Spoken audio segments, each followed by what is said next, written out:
안녕하십니까? 러빙타임 새벽을 여는 예수묵상 시간입니다. 오늘의 예수묵상 범위는 마태복음 15장 21절로 28절까지의 말씀입니다. 오늘도 이 말씀 속에서 하루를 살아가는 데 필요한 영적인 힘을 얻게 되기를 간절히 소원합니다. 예수께서 거기서 나가사 두로와 시돈 지방으로 들어가시니 가나안 여자 하나가 그 지경에서 나와서 소리질러 이르되 주 다윗의 자손이여, 나를 불쌍히 여기소서. 내 딸이 흉악하게 귀신 들렸나이다. 예수는 한 말씀도 대답하지 아니하시니 제자들이 와서 청하여 말하되 그 여자가 우리 뒤에서 소리를 지르니 그를 보내소서. 나는 이스라엘 집에 잃어버린 양 외에는 다른 데로 보내심을 받지 아니하였노라. 여자가 와서 예수께 절하며 이르되 주여, 저를 도우소서. 자녀의 떡을 취하여 개들에게 던짐이 마땅하지 아니하니라. 주여, 올소이다마는 개들도 제 주인의 상에서 떨어지는 부스러기를 먹나이다. 여자여, 내 믿음이 크도다. 내 소원대로 되리라. 그때로부터 그의 딸이 나으니라. 어제 본문에서 예수님은 바리새인들과 서기관들의 외식과 헛된 경배를 지적하셨습니다. 그래서 예수님의 이러한 말씀을 듣고 바리새인과 서기관들은 화가 많이 났습니다. 그러므로 예수님은 자신을 원치 않는 바리새인들과 서기관들의 감시에서 떠나고자 지금 이는 게네사렛 지방을 떠나 이방인의 땅인 두로 지방으로 가셨습니다.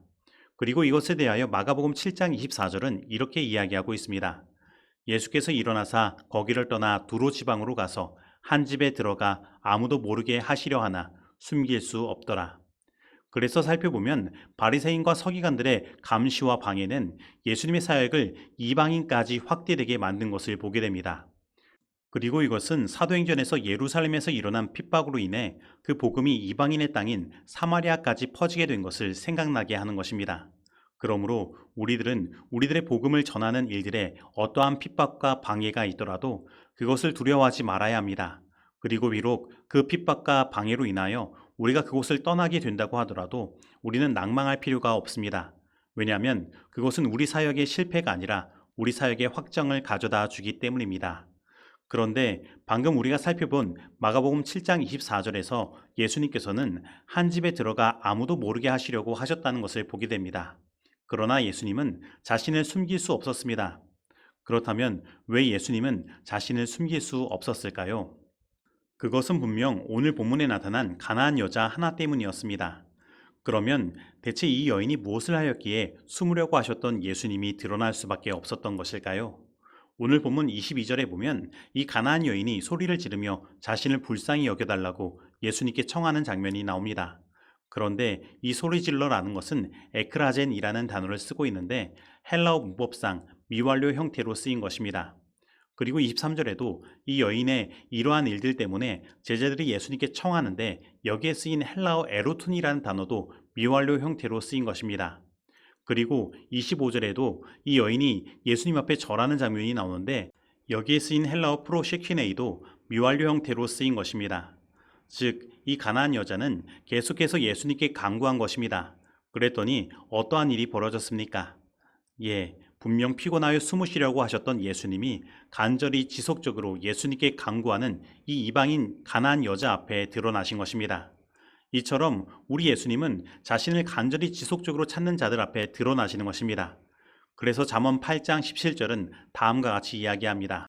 나를 사랑하는 자들이 나의 사랑을 입으며 나를 간절히 찾는 자가 나를 만날 것이니라. 그리고 예레미야 29장 13절도 이렇게 이야기합니다. 너희가 전심으로 나를 찾고 찾으면 나를 만나리라. 오늘 우리들의 삶 가운데 마치 예수님께서 숨바꼭질 하시는 것처럼 보이지 않을 때가 있습니다. 그러나 예수님의 그 숨바꼭질을 끝내고 찾는 방법이 있는 것입니다. 그것은 분명 우리가 간절히 예수님을 전심을 다해 지속적으로 찾는 것입니다. 그러면 분명 우리는 예수님을 만나게 될 것입니다. 그런데 이 가나안 여인이 이토록 간절히 예수님을 찾아서 예수님을 만났는데 오늘 본문 말씀에서 예수님의 반응은 참으로 냉담한 것처럼 보입니다. 처음에 예수님은 이 여인의 요청에 한 말씀도 대답하지 않으셨습니다. 다시 말하면 예수님은 이 가나안 여인을 무시하신 것입니다.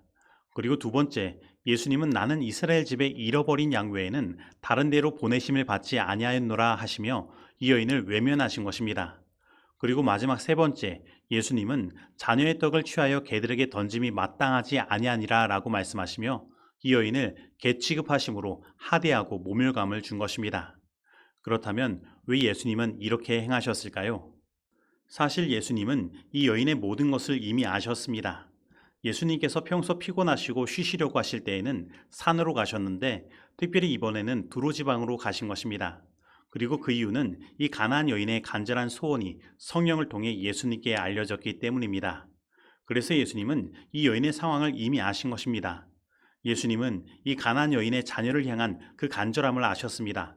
그리고 이방인 여인으로 예수님을 다윗의 자손이라고 부를 수 있을 때까지 그녀가 노력하여 성경을 연구한 사실도 알고 있었습니다. 그리고 무엇보다도 이 여인의 겸손함을 아신 것입니다. 그런데 이것은 앞에 나타난 바리새인과 서기관들의 모습과는 전혀 다른 모습인 것입니다. 그래서 예수님은 이 여인의 이러한 겸손함의 믿음을 드러내기를 원하신 것입니다. 그렇다면 이 여인이 드러낸 겸손함의 믿음은 무엇입니까? 오늘 본문 말씀 마태복음 15장 27절은 다음과 같이 이야기하고 있습니다.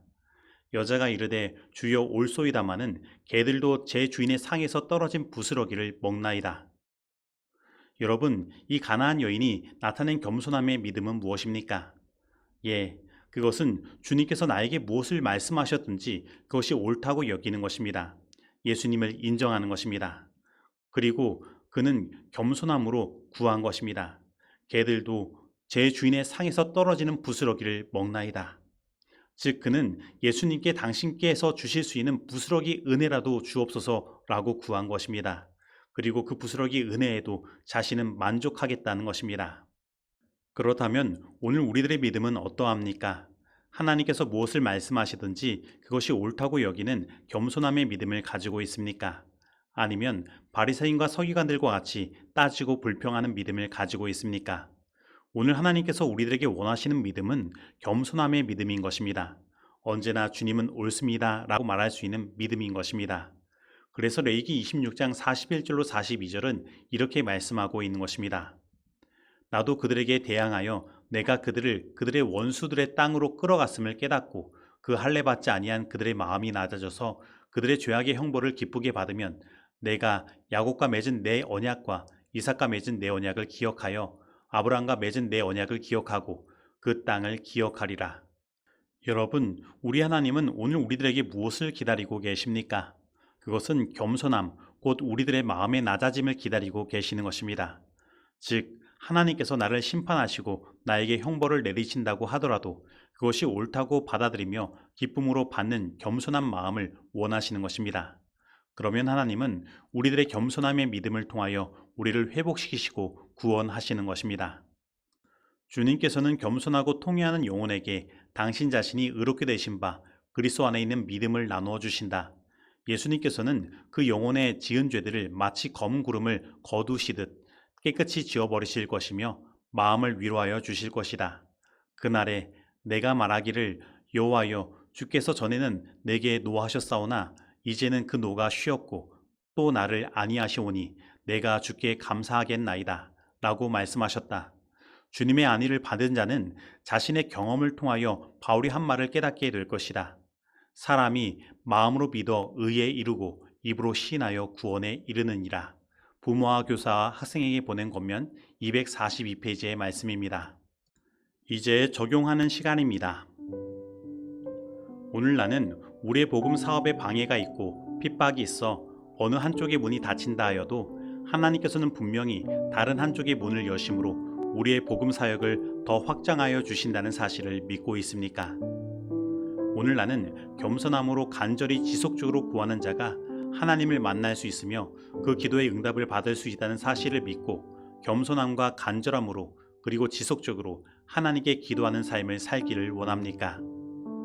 오늘 나는 주님은 언제나 옳습니다 라고 고백할 수 있는 겸손함의 믿음을 가지고 있습니까?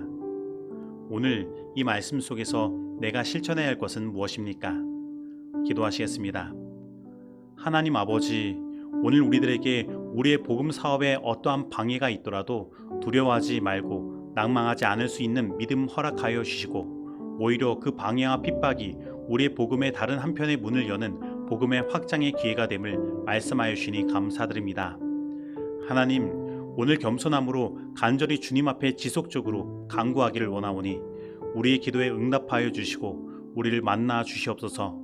그리고 오늘 주님은 언제나 옳습니다 라고 고백할 수 있는 겸손함의 믿음을 허락하여 주시고 우리에게 주실 수 있는 하늘의 부스러기 은혜라도 허락하여 주셔서 우리의 삶에 주님께서 베푸신 구원의 역사가 경험되도록 인도하여 주시옵소서. 예수님의 이름으로 기도드립니다. 아멘.